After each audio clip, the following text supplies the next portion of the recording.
নমস্কার বন্ধুরা, post YouTube চ্যানেলে আপনাদের অনেক অনেক স্বাগত জানাই।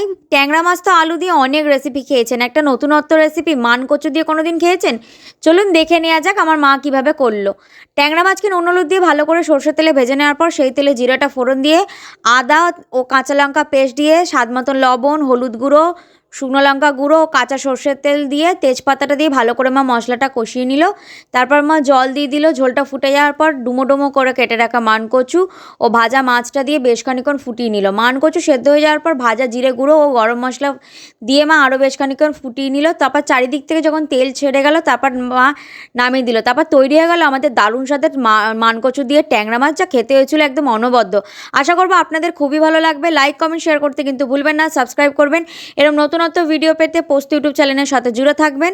ভালো থাকবেন, সুস্থ থাকবেন। ধন্যবাদ। আশা করব ভিডিওটি আপনাদের খুবই ভালো লেগেছে, তাই অবশ্যই শেয়ার করতে কিন্তু ভুলবেন না।